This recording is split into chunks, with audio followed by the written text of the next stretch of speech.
Hello, everyone.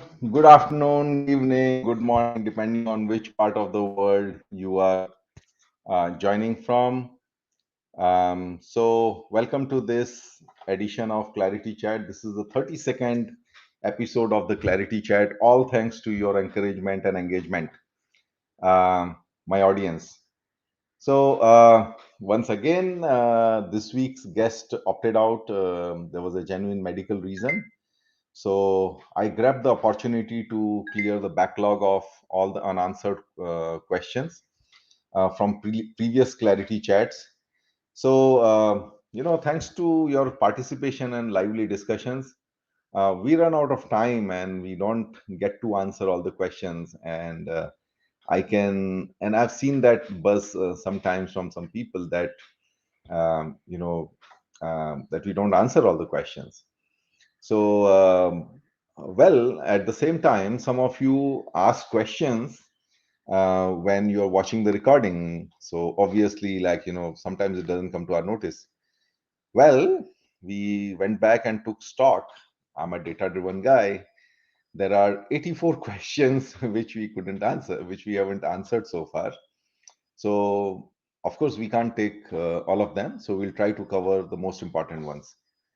Um, you know, of course, I don't know everything. So depending on how much I know, either you will get an honest I don't know, but I can tell you an approach to that to the question, a thought process or a case study from my experience or my peers experiences.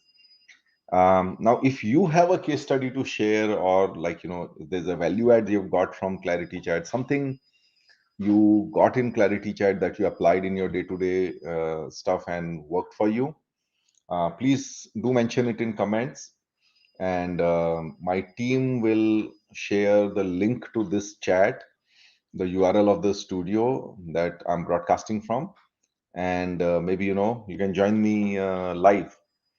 Now, towards the end of this chat, I also have a big announcement. So I'll keep it for the end. So let's jump to all these piled up questions.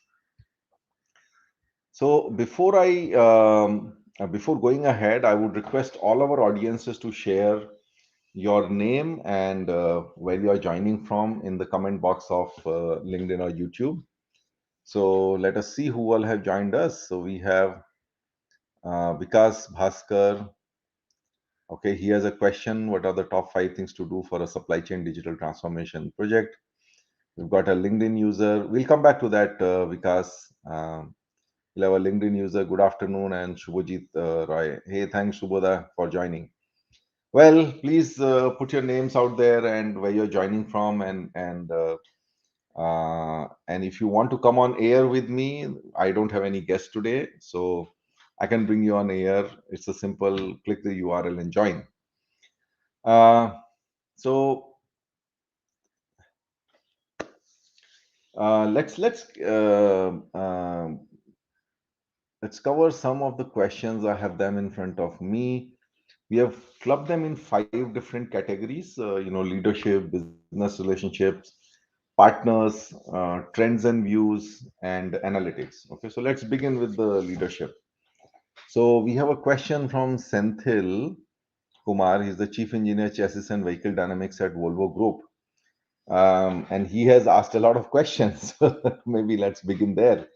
Where do you think an individual contributor gets stuck if he wants to move to leadership roles? Okay, so I think the answer to the question is in the question itself, which is, when you're an individual contributor, you want to move to leadership roles. The difference is people leadership, right?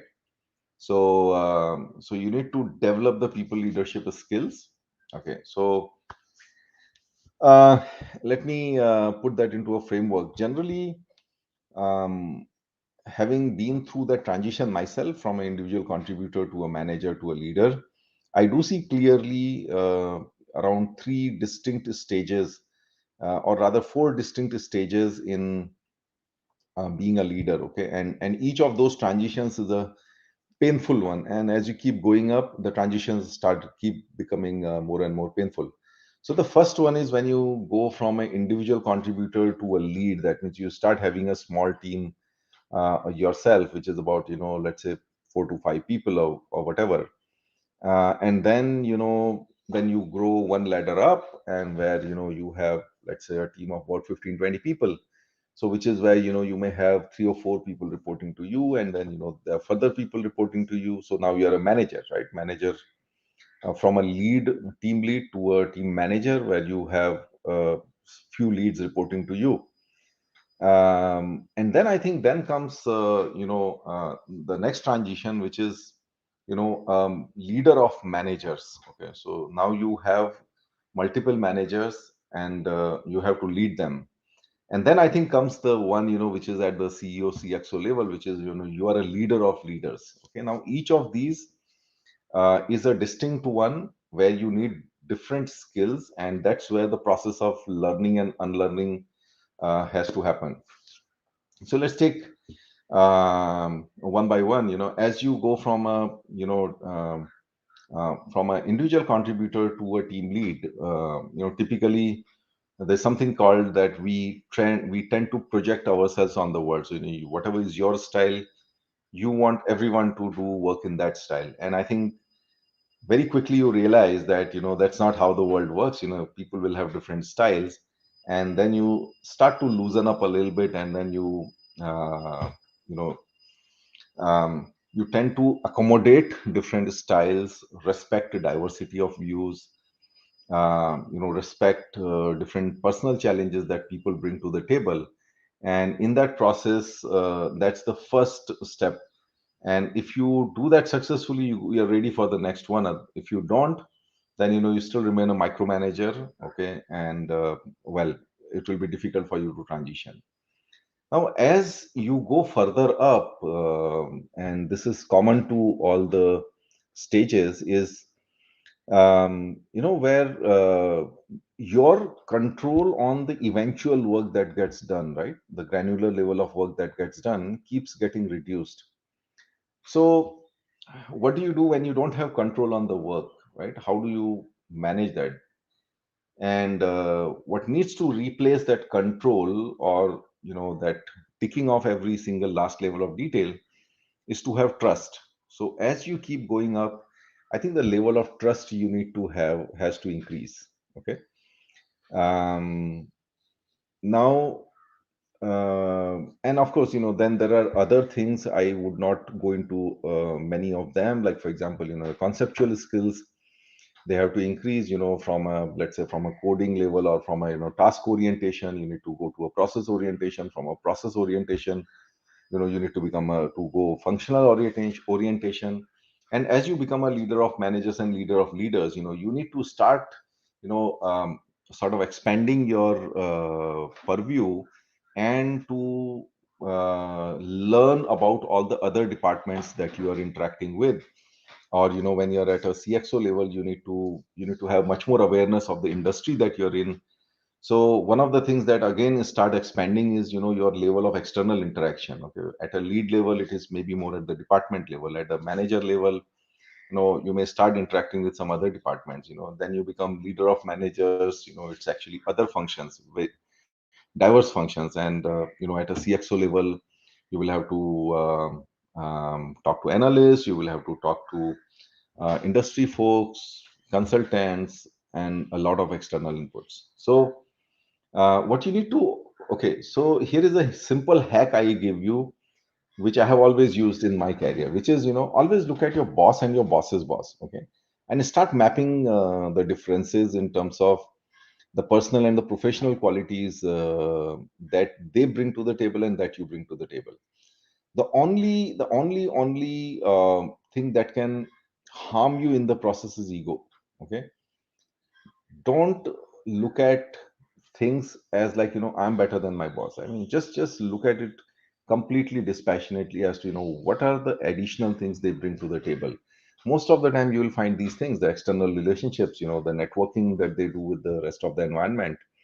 I mean, the way they manage others, the way they balance things between different managers. You would have your peers, you would be competing with them, but when you look at your boss would be kind of balancing things between you and your peers.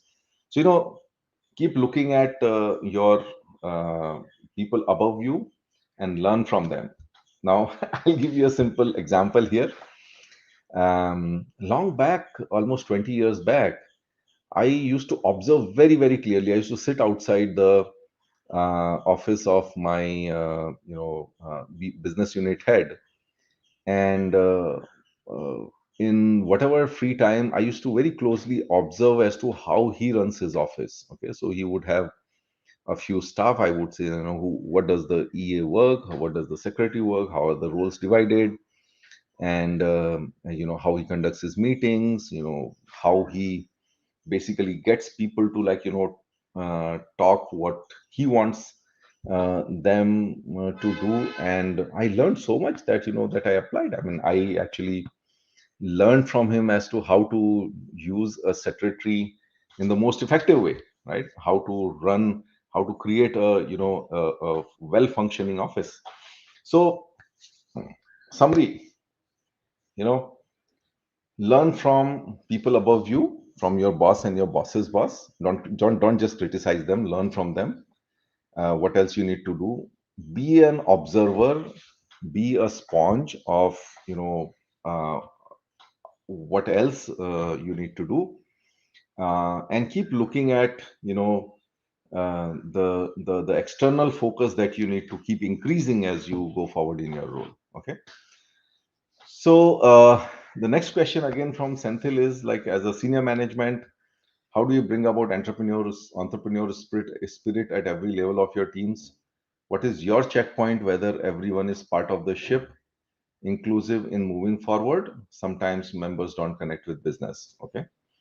So Vinay, if you can bring in that question, yeah. So how do you bring about entrepreneurial spirit at every level in your teams? I think the first thing is that you need to be an entrepreneur yourself, right? That means what is the biggest difference between an entrepreneur and, like, let's say anybody else? Let's say, salaried people, like many of us, like I used to be. I think it's risk taking, right? The biggest difference that an entrepreneur brings to the table is risk taking. He lets the boat out, cuts the rope. And how much can you do it? If you can do it, your team will learn to do it, right? So what comes with risk? With risk comes failure, right? So do you have tolerance for failure? That's a big question. What if somebody messes up? Like, do you blast him off, or do you, like, simply pat his back and said, well, try, good, a good try? So if you really want to promote entrepreneurship spirit, uh, take risks, calculated risks. What is a calculated risk? Something that doesn't sink the boat. Whether it's your division board, whether it's an organization board, as long as it doesn't sink the boat, I think it's a risk worth taking. How do you de-risk? You keep more and more people informed of what you're doing. Try to sell your case. Yeah, sometimes small risks you have to just, like, put your neck out there, stick your neck out there. And the most important thing, from a team's point of view, uh, you know, encourage people to experiment. Don't punish failures. In fact, I can give you a good example. From the Tatas. When I was there, they used to have Tata Innovista Awards, and one of the awards in Tata Innovista was an interesting one called Dare to Try. Okay. And this award was for spectacular failures. Okay, so you took an initiative, you tried an innovation which failed. Okay, and they were giving an award out there for that. Now that is, like, promoting entrepreneurship, experimentation, and saying it's okay to fail at an enterprise level, at a conglomerate level. Okay, so I hope that makes sense. And Senthil, if you're out there, maybe just give me a shout if you liked that answer. Okay, so Last question from Senthil, in the in the era of collaboration, what are the most important changes a leader should make? Be aware to be successful. What are the pitfalls? Okay. So I think what does collaboration mean? I'm a first principle guy. So what I tend to do is whenever somebody throws a term or jargon at me, I'll try to cheer far that make it threadbare to just understand the essence of it, right? So what is the essence of collaboration? The essence of collaboration is your ability to work with others, right? So what makes you able to work with others? What is the biggest quality that you need to work with others? And that is, to be accommodative. And what does it need to be accommodative? That means to keep your ego aside. You need to be humble, right? Now, whether you want to collaborate with your peers, your partners, as long as you keep your ego aside, as long as you're humble, you create that absorption capacity for others' ideas. And there is a good give and take of ideas. If you have a lot of ego, that means what? I have the best ideas, and you can't be better than me. So then there's no case of being able to accommodate others' ideas. And if you're not accommodating others' ideas, how do you expect them to accommodate your ideas? It's a simple equation, right? It's a give and take of ideas. It's a give and take of it's creating win-wins successes.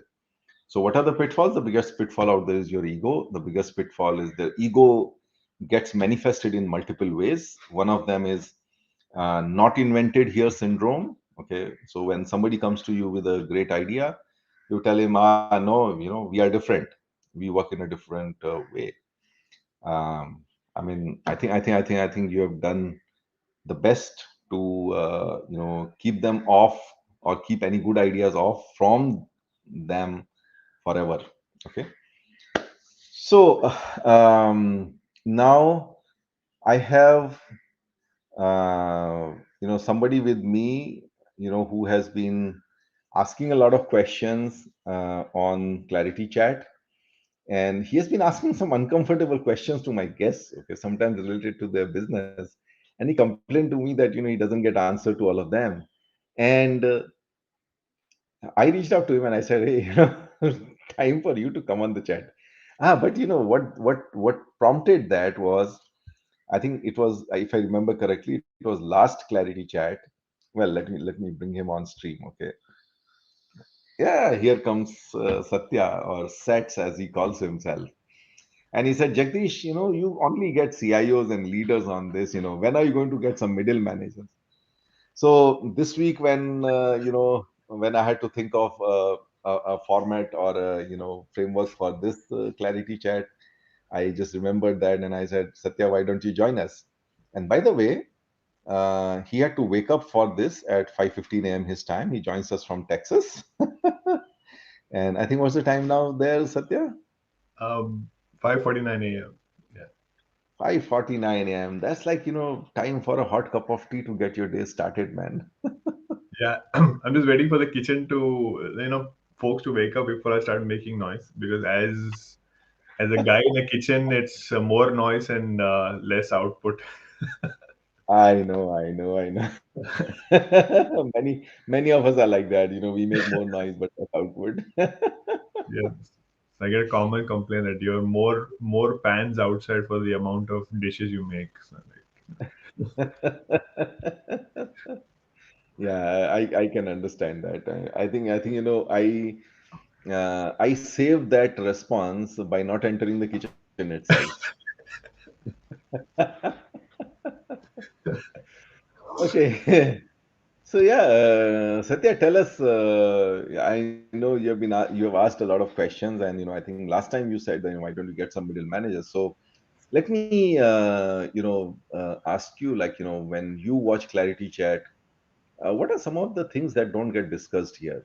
One, okay. Second thing, how do things look to you? Sitting where you are sitting, which is somewhere in the middle. I mean, let's have a conversation. Whatever. I mean, it's your show, so whatever you oh want no. to ask, what you want, and whatever you want to tell, actually. first of all, thank you so much. I mean, when I asked that question, there is no intention to, come onto the stage. I was more, when the driving factor is, uh, I think what I love about ClarITea Chat is your emphasis on less GAN and more case studies. But, at and some of the extreme high level discussions with senior leadership, it tends to be a little bit more at an abstract level. So my thought was, let's also get some middle folks because I don't know. I mean, I feel that strategy to execution, there's always translation happens. So sometimes things get lost in translation. So I was curious about how other folks navigated, putting myself in the shoes of those folks. So that was a driving factor. But I love the fact that a lot of your guests, in fact, I bought Satish Rao's book and I learned so much from all your guests, not just the broad level, but especially your rapid fire round is the most interesting because they have to think on the spot and they don't have a lot of time. So you actually get the truth from your guests and also when they switch the role. So that's something was very fun. I mean, my questions tend to be uncomfortable. I realize over the course of asking it, like I think there's unwritten rule that you should touch upon business, and because it's a public forum, and it's LinkedIn and or wherever it's being broadcast. So some of the things will impact their companies' things. So I moved away from those questions and asking more uh, growth related, not strategy related. So that's one thing. But So let me respond to that. Okay. So what happens is typically, most of the corporate communication that happens is like, has to be a bit controlled, has to be a bit calculated, because when you as a company representative are communicating out there, and I think, I'm saying this because I also learned it the hard way, and I tell you a case study as well, where things can get misinterpreted. But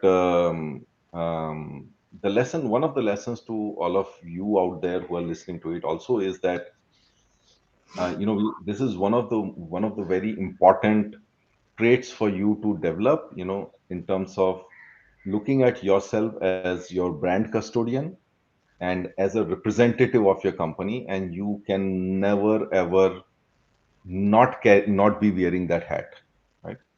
So, like, I mean, you make a, let's say, for example, you're in a personal party of friends, like, and you make a misogynistic comment, right? Do you think it doesn't hurt your company? It hurts your company, right? So therefore, generally, what gets communicated from a corporate point of view has to be controlled, because there are multiple people out there, who are going to be uh, dissecting it, slicing and dicing it in different ways, just to sort of, figure out what kind of insider information I can get from you. So therefore, most people, they prefer not to comment on anything which is futuristic or anything not in the public domain. Now, this platform is not to discuss the strategy or, like, or companies' technology biases and all that.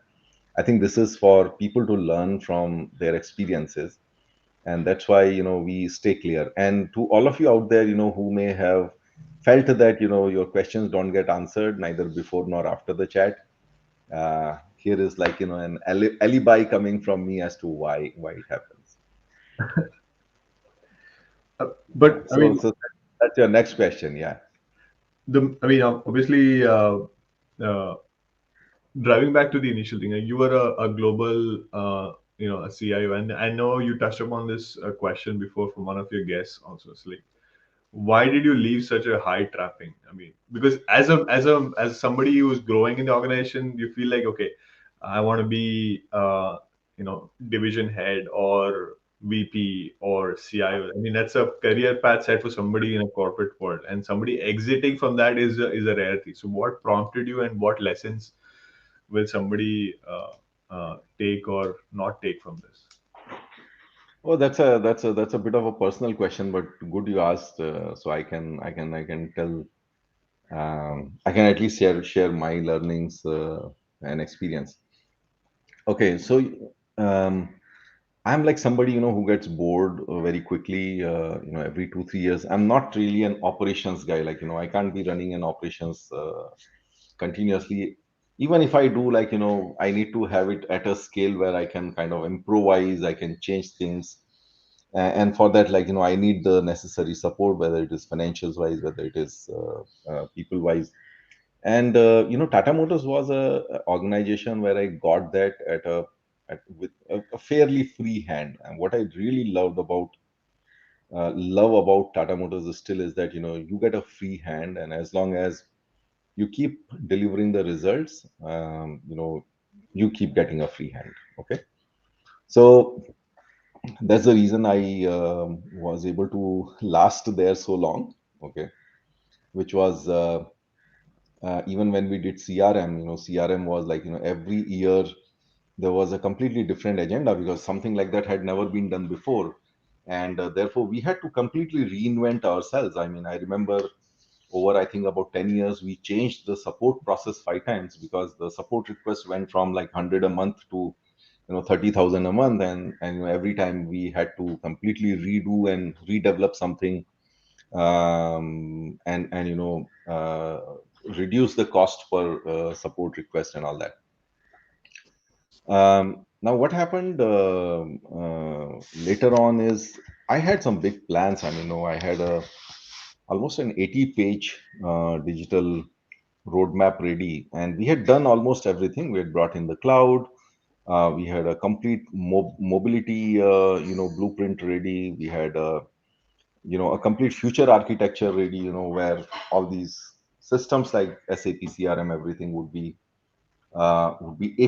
API-fied, and then the complete, I would say, future applications will be all like driven by APIs, and like just expanding the digital footprint and all. So I had big plans, and everyone kind of agreed to them that that's the right way to go. I think the industry was at a juncture where um, you know it wasn't the industry itself wasn't doing well, and there were pressures, and I was like, oh my god, like how long would I have to wait to execute those? Okay, I think that's when GE called, and I and my discussions with them were like more that I want to like really outgrow my current role. I wanted global.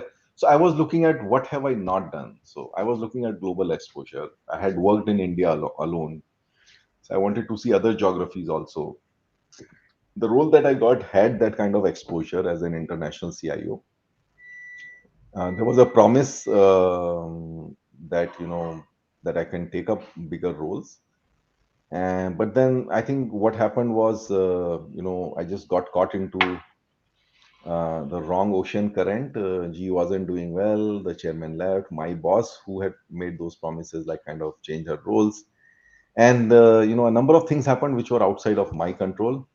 Now I could have still stayed there. I could have still kind of survived it, but I, with whatever I had done in Tata Motors, the kind of transformations I had done, I didn't have that kind of mandate, especially when GE sold off GE Transportation and it became part of Webtech. I sort of figured out that there are lots of misfits, and I was not happy. So well, I mean, with a fat pay, you can always continue where you are, but sometimes you got to be true to yourself. Whether you want to really do it or not. Okay, so and that's when I thought that I still have some time, so let me come out, try my hand at entrepreneurship. If it doesn't work out, I may have some time to go back, but thankfully it has worked out so far. Now, coming back to be honest, as I look back, I think leaving Tata Motors was a big mistake, was my biggest mistake. And because I left it at the top of my game, and there was still a lot of agenda to be done. And I think sometimes you got to be patient. I mean, when things are not under your control, it's not the best thing to fly out, but it's like as we were talking earlier, sets, we have to change the system from within. We have to like keep at it.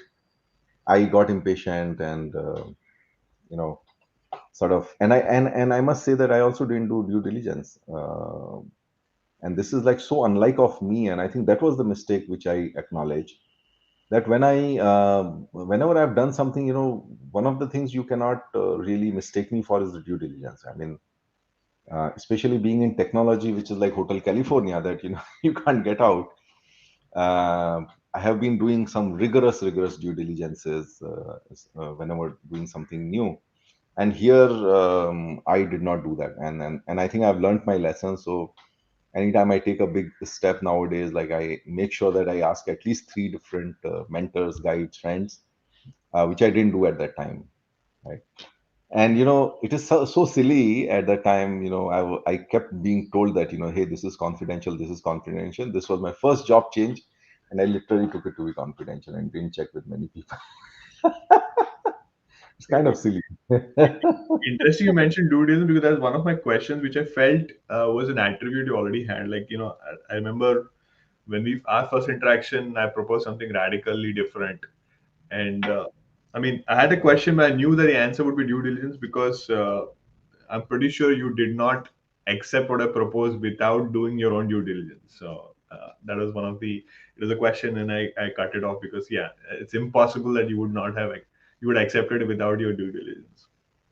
Yeah, but I must say that yes, it was a big mistake, but but life is what it is. I mean, it takes its turns. I mean, if I had not made that mistake, Clarity Chat would not be there. We'll be losing out a lot, definitely for sure. Yeah. Yeah. Well, hey, thanks, Sats. And maybe you want to kind of set the context for everybody hearing as to why you're here, and where do we go back to. I don't remember too much of it. I'm getting old. You're much younger, so why don't you talk about our shared experiences? Oh, absolutely. So for the audience, I met Jagdish at 2007, 2000 in a very confidential project at that time. This was the launch of my what I feel is the best achievement that I had done at that point, and so far was launch of the Tata Nano portal, and this was an interesting aspect because I mean, literally 9 months in an organization, and and yeah, I have great mentors all my life. I attribute. So my mentor said, "You are going to the DGM of CRM for Tata Motors for a project in Mumbai, which is I've never been before, and work on a portal that is for a secret car which nobody has seen before or heard of." And so I came in with all bunch of ideas, proposed everything non-standard, open source. We add social media elements. But I mean, I have to shout out to other folks. Tanmay, who came with an idea about specific thing which is related to car configurator, which I felt was such a super idea at that point. And here I landed in Teen Hat Naka Thane, bustling with ideas, and met Jagdish.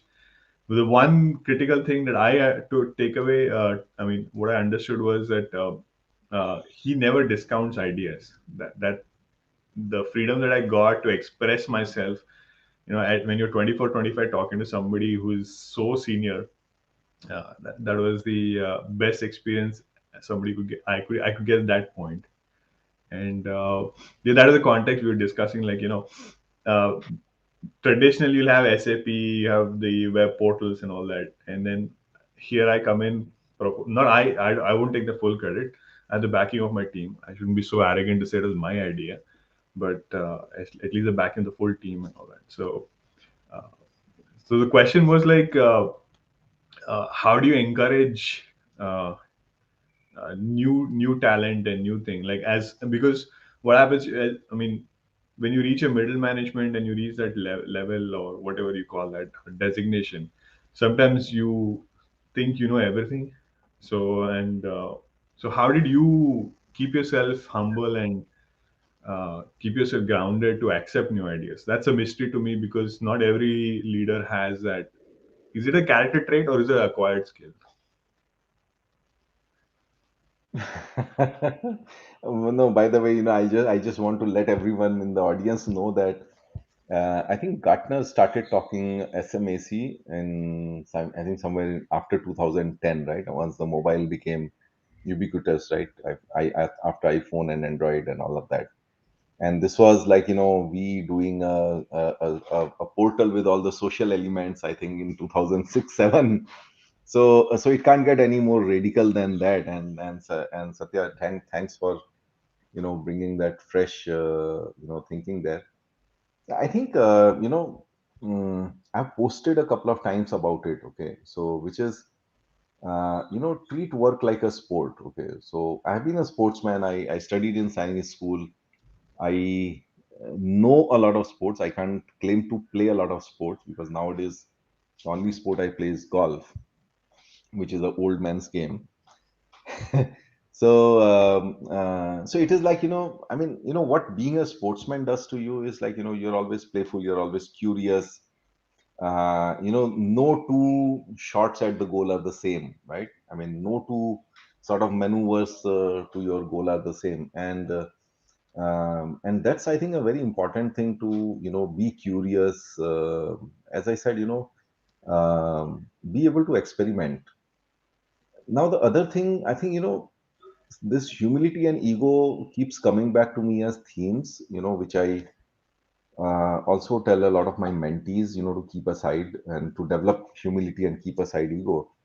You see, what happens is, why do you think about it? Why do you reject new ideas? Because of the fear of failure. Does that fear of failure come from? It comes from vanity, right? I mean, you don't want to look like a failure. It's like a spot on my Mm. Yeah. shirt and all that, right? So the moment you keep those things aside and you say, hey, it's okay to fail, I'm a human being, right?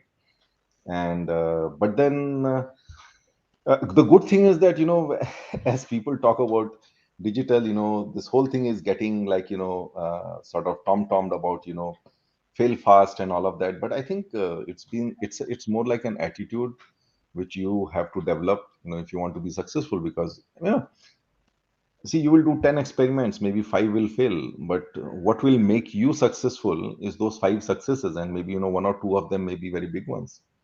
I mean, the CRM itself was a very big bet actually. And midway, I would say 2 years down the line, and as we were trying to make it work, some people, some very senior people actually gave up on it. But, we continued to evolve it. We knew that, Rome was not built in a day, and it was a project of that size. And so we kept at it. I actually rejected a few offers to join some other departments. I said, no, I want to make it work. And I think, yeah, that, I wouldn't have got a CIO role otherwise. But great question, Satya. And yeah, to a message to everyone out there, like, uh, be experimentative, don't be afraid of failure. And don't be afraid of failure means like, have a bit of humility. Um, and promote it amongst other people. And one thing, Satya, that I must tell you that I look for when I interact with youngsters like you is like, I want to remain young, okay? And the best way to remain young is to keep learning, keep learning. You will see that, as we keep growing older, we stop learning, right? Our learning curve gets flatter. And so if I want to remain young, I have to make sure that curve doesn't flatten. So there's a selfish motive out there. I mean, we thank you for that, and I'm actually out of questions at this Yeah. point. But thank you so much for the opportunity. Eh, thanks, Satya. Thanks for joining us. And yeah, I must say that that was really a refreshing experience. And thanks for sharing that with us. Bye for now. Thank you. Okay. Bye bye. Hey, so we have 20 minutes left. I don't think we'll be able to cover all the questions. So let me. I had promised that I'll be covering the questions which are there here. But let me first. I asked you guys to tell me where you're joining from, and let me bring up some of you. So Dattatray from Muscat, Oman. Hey, thanks, Dattatray. I know now you are a regular, and maybe sometimes why not come on the show and tell us what you learned from us? And thanks, Mayank, for joining. Thanks, Saurabh Pandit, and we have Sujit Sinha from Pune. I think some of the users we have, we seem to be getting a LinkedIn user. Probably maybe it's your privacy setting on LinkedIn. That's what we Satya told us that it may be the case. We have Ramesh Sampath joining from Chennai. We have uh, Aganathan Madhavan joining us from Abu Dhabi. Hey Madhavan, I really liked your movie Three Idiots. I know you're not that Madhavan, but still, let's have a laugh on that. Manjula from Pune. We have Sridhar from Service Plug Bangalore. Uh, we have Ajij from Georgia. Wow. One of my great friends lives in Georgia. I don't think he'll be up by now. So we have Sayed joining from Saudi. Hey, Sayed. Yeah, we worked in CRM, man. We keep remembering you. He was one of the early members of the CRM. So Suhas, great going Jagdish. Thank you, Suhas. We have Sarita, old colleague from G Bangalore. Thank you for joining, Sarita. Bipin, thanks Bipin for joining, and thanks Samir Bhai joining from Delhi. I know Pawan is joining us from Calcutta. We have Siddharth Oja, again my old colleague from CRM days. Wow, we have somebody joining us from Toronto, Hardik. Hi Hardik. Uh, Amrinder, where were you on vacation, man? I have missed you on the ClarITea Chat for quite some time. But good to see you back on this. We have Seshu again, a regular from Hyderabad, and we have Dinesh Adiga from Pune. Hey, thank you all for joining us. I have a couple of questions on this chat, but if you have a question, if my discussion with Satya, forces you to think of some things, please do share. Meanwhile, let me go back to my first question, which came from Vikas Bhaskar. Hello, Jagdish. What are the top five things to do for a supply chain digital transformation project? Oh, so, well, I'm not really a supply chain specialist, but we did some work in supply chain. So it depends on the industry you are in. But let me kind of address some of the basic elements in supply chain.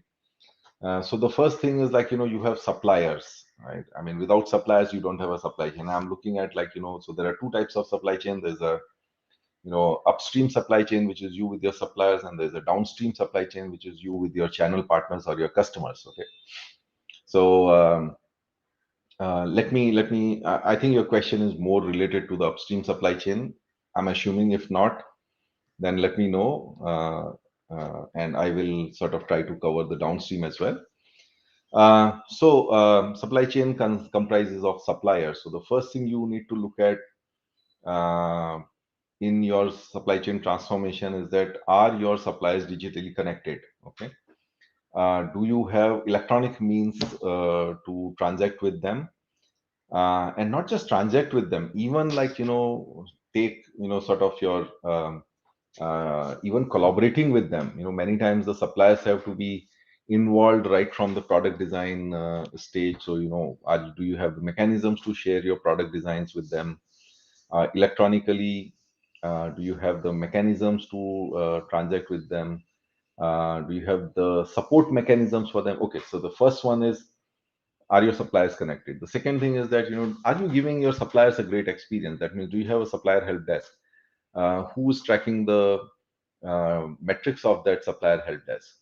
The third thing is like, is about, your entire logistics and transportation and the agility of the supply chain. So like, anything out of turn happens anywhere in your supply chain, do you get the right signals? Okay.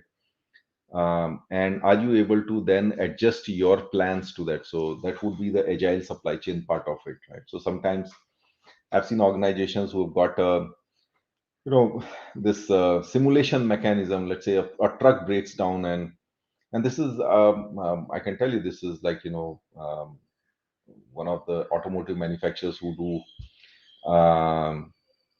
made to order car manufacturing, any one of the luxury car suppliers. You can guess who I'm talking about. So this is like a just in sequence manufacturing. That means your seats will be coming in a truck, which will be like, if there are, let's say, 10 seats, they will be like going into those next 10 cars. And then, next 10, the 10 engines coming from somewhere else will be going in the same 10 cars. So, it's very, very orchestrated mechanism. Let's say this truck with seats breaks down. Are you able to get a signal, and are you able to you know rework your production plan to schedule a different set of to bring forward a different set of 10 vehicles, and postpone these 10? And that means not only this one, but even the engines and all the other ones. So there'll be a bit of a spike in your inventories because it's a just in sequence. But that's the kind of agility that we are looking for. So, like, what are your sensing mechanisms in your supply chain? A good part of supply chain is your transport management. So, optimizing your trucks, truck tracking, having telematics fitted vehicles, trucks, and then, basically getting data from external sources. Sometimes you can get some data from ships, and also it's, your the entire transport and logistics based systems, right? So those are, and the other big one is, your warehousing. So you asked for five things. I think I've covered those five things. The fifth one will be warehousing. That, do you have warehousing which supports, lean operations, which has got efficient mechanisms? Are you able to benchmark your warehouses with, with the other best in class? Okay. So I hope that answers your question, Vikas. If you have any other follow-up questions, you can please ask. Open to answer those. Now let me look at any other questions here. Saurabh. Okay. So Saurabh asks a question here.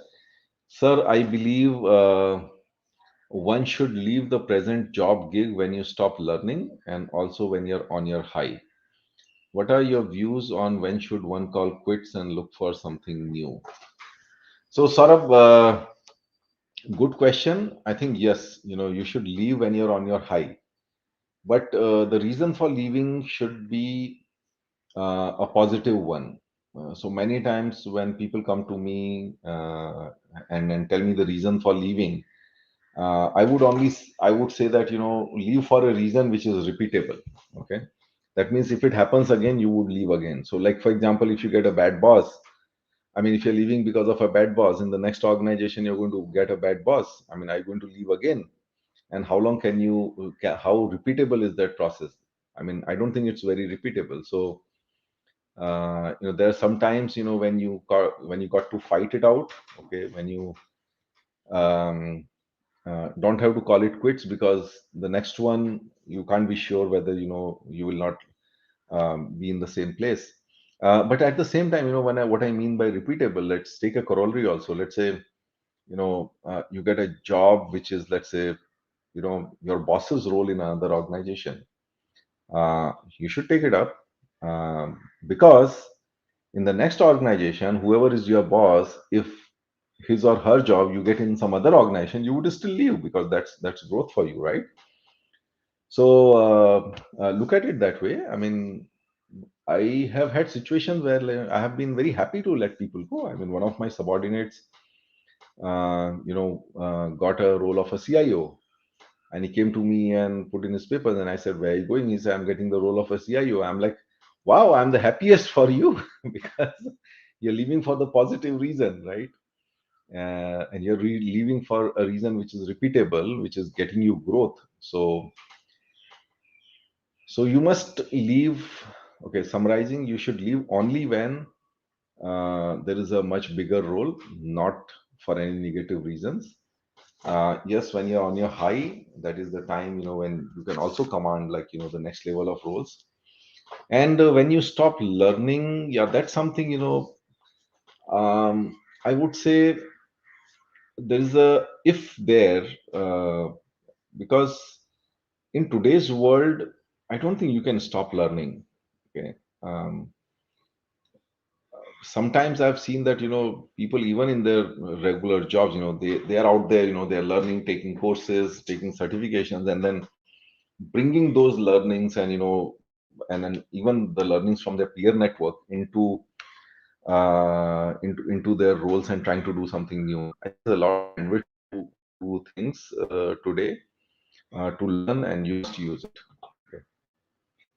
So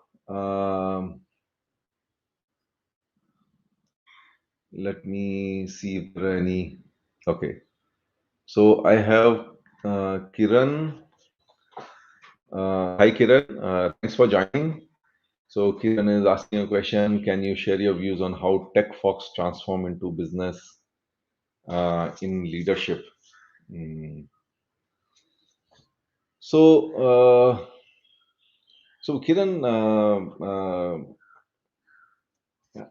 I mean, no, it happened the other way around for me. So I'm not sure whether I'm the right person to answer that question. Because I came from business. The first about 7 years of my life were in customer service, and then I came to IT in the CRM program, and then I kind of learned IT, and brought in some of my philosophies like be process driven, be architecture driven, and all of that, and learned IT. But I think the process is not very different when you are a technology person who wants to transform into a business leader. It's just that you know learn business.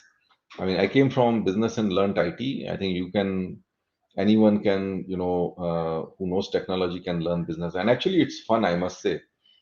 uh, I'm like, I'm a believer of going out there and spending time inside the business. So, I go out there, I just go into the warehouse or a plant floor, and I ask some like very childlike questions, very curious questions. I'm just keeping my ego aside, and not like, coming as a leader that, I'm supposed to know everything. No, I mean, being a leader doesn't mean that you should know everything. Being a leader, you actually get more respect when you're curious. Okay. So I have got like, tons of photos where, I've been on the in the big plants when they were getting built, when they had started operating, and talking to all kinds of people, trying to learn. Yeah, I've even learned like, how, let's say, a factory gets constructed, and what kind of approvals you require, what kind of, you know how differently it has to be done from, let's say, building a, residential building. I've looked at their project plans. So it's like, there's so much to learn out there. I went to um, whenever I have been to any in G transportation, I was visiting.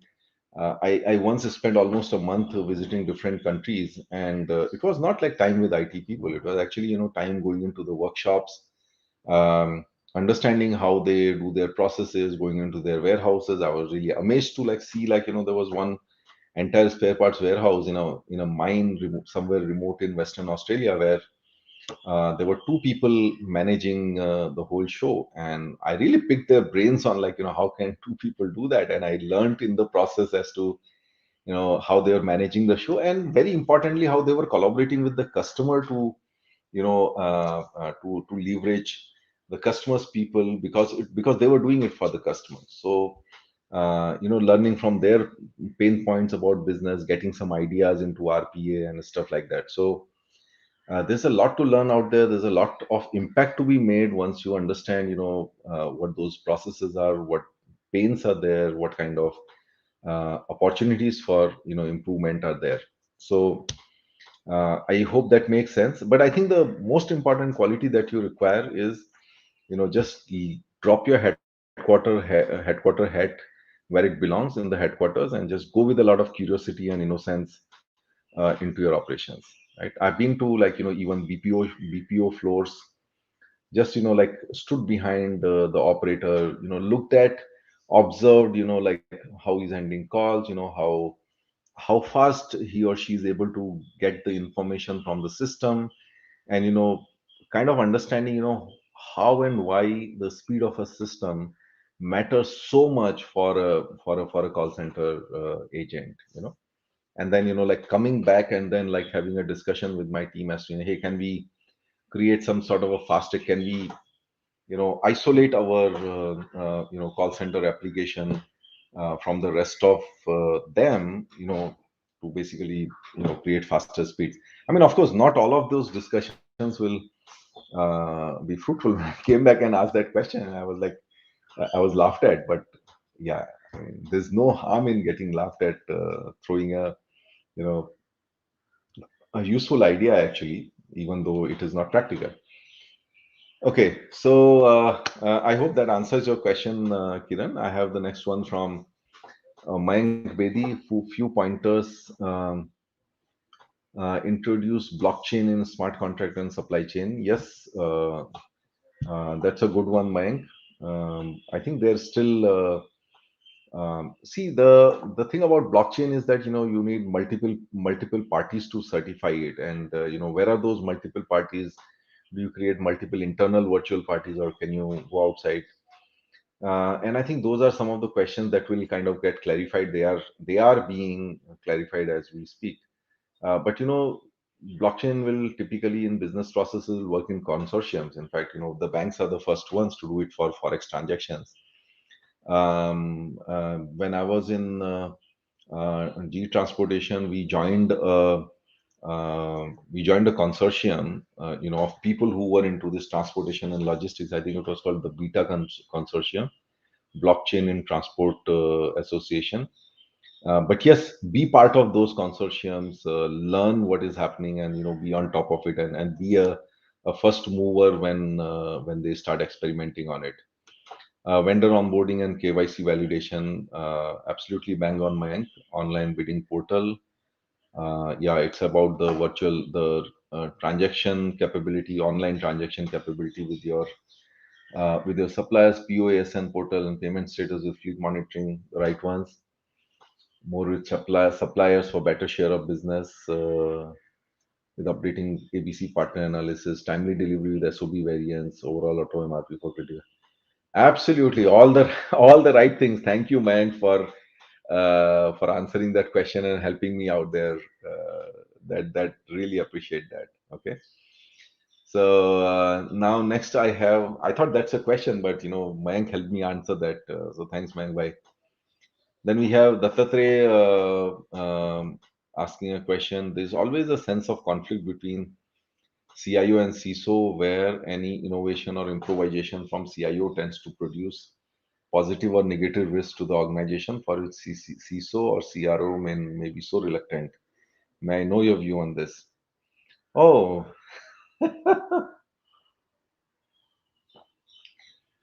ask me, man. I've had those conflicts. I mean, I always used to have a heated debate with my CISO, in terms of, like, why are those guys being, like, a pain in the wrong place, when we are talking of innovation. But I think we must understand, and I think that's where let's bring up some fundamentals of conflict resolution. Okay, and I think that will give you some way to manage those conflicts. Okay. um, See, we always have to, whenever there's a conflict or whenever there's a difference of opinion, I always ask folks to look at intention before really, like, before escalating the conflict. Okay, so what's the intention of the CISO? The intention of the CISO is to keep the organization secure, right? And what's the intention of a CIO, or, like, anybody who's trying to drive transformation? And that is basically to push it forward. So the most interesting discussion I had on this topic with my own CISO was, he asked me, and I think I wrote one of my first posts I wrote about it. He said, Jagdish, if you want to, if you are redesigning a car which can go at 150 kilometers per hour to go at 250 kilometers per hour, what is the first thing you will work on? I said, engine. He said, no, think again. I said, what do you suggest? He said, brakes. And I was like, I was zapped for a moment. And I said, yeah, you're right. you know, you design a car for 250, you design an engine and everything, for the car to go at 250 kilometers. And if you haven't worked on the brakes right up front, you're going to get into an accident. And I think that's the value addition that the security folks bring in our organizations. You need accelerator as well as you need a brake. Okay, and they have to work in tandem. They can't be working in conflict with each other. So when you're pushing an agenda, you've got to listen to them, and I think it has to be a collaborative process of give and take. And you can't de-risk everything. Of course, the CISO will start from a point of view that let's not take any risk, but then you have to say that, hey, what's the impact of that risk. So there are some conversational mechanisms that you can create around it, like for example a risk impact matrix, right? A impact matrix is like, so you map the probability of that risk and you map the impact of that risk, right? And make it a 5 pointer. So if the probability of that risk is 5 and the impact of that risk is 5, that means the risk impact matrix tells you its worth, its weight is like 25. You must never take that risk. But let's say if the impact of a risk is 5 and the probability is 1, you might even want to take that risk. So so you have to create those conversational mechanisms between the CIO or the transformation organization and the CISO organization. And now the other thing also is that, please, an initiative has different life cycle stages.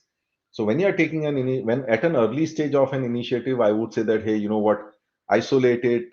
Don't look at the security aspects first, but don't let anyone enter through this particular mechanism. Okay, do your experiment and everything, and once it is proven and you are ready to scale it up, I think that is when you must never ever not let security do a due diligence on it. So it is also, at what point in time do you bring in the brakes, right? You bring in the brakes when you are ready to take the car at 250 kilometers per hour, right? Not when you're like, taking a mule around and just testing like the other elements of that, right? Whether the suspension will be able to handle it, or whether, your chassis will be able to handle it. Only when you're ready for a full run, that is when you bring in the brakes. So there are various mechanisms to do that. So yeah, we are almost 3 minutes over, so let's close it. But before we close it, there is a non-work related question from my dear friend and golfer, Rajiv Gerela. How has been the experience of building your network while on the golf course? Rajiv, you know the answer to that question. I mean, it has been as good as your experience. But yeah, I mean, it's a great experience. Actually, golf is a okay, since I play, it might be a colored view, but I think it's one of the best games. It's one of the toughest games, of course. The dropout rate is maybe as high as 90%. 90% of the people who try golf give up on it, and I think that's where any one of you who loves a challenge, try playing golf. Okay, but yes, there are some unrelated benefits of golf apart from getting a long walk amongst lot of greenery, and you would anyway take a 10-kilometer walk, 5 or 10 kilometer walk. Why not just hit something and keep getting frustrated while walking? That's what golf does to you. Yeah, but in the process, I think you meet some great people. Golfers tend to be, I wouldn't say always, but most of the time they tend to be very accommodative, very humble people, because golf is a game that humbles you because it's a tough game. It just breaks down your ego. It just cuts down your ego. Like, you may be the best tennis player, you may be the best CEO, you may be the best CXO. Golf will show you your place, and I can guarantee you that. Try your hand. Okay. So I actually, a lot of my humility comes from golf. When I go on the golf course, uh, and you know sort of get a ball out of bounds or in the water, I kind of realize that, hey, you know what, you may be doing a lot of things, but you can't hit a ball still all right after 9 years of playing golf. And believe me, people still get their balls into water after 20 years of playing golf. Okay. So on that note, I think that was a good note to end this chat. I managed to answer only very small part of the agenda today, which is the questions from Senthil. And there was a good, delightful conversation from Satya out there, and of course, a lot of questions from all of you. But I think I like this format. So what I will do is, this becomes sort of a repeatable template for me now. Whenever I have, a guest opting out, or I don't have a guest for a particular week, I'll come in this format. I'll probably pick on any one of you. I remember last night I, picked Satya, and I said, "Hey, join me on ClarITea Chat. You asked that question. I want you to ask it live." So like that, maybe I can connect with others here. I can get some of you on live on this on the ClarITea Chat. And yes, we already have a backlog which we can continue to answer during these chats. So see you guys next week. I am not sure whether I have a guest for next week yet, so maybe probably we can continue this conversation. Or I do have some people in my backlog, so let me see if I can get a guest, or otherwise we'll continue this conversation next week. So Vishwa Vidit Singh, okay, let it be the last question. Let it be a work related question. Okay. So, what inspires you to keep going, and how you aligned your career goals with your own passion? Okay.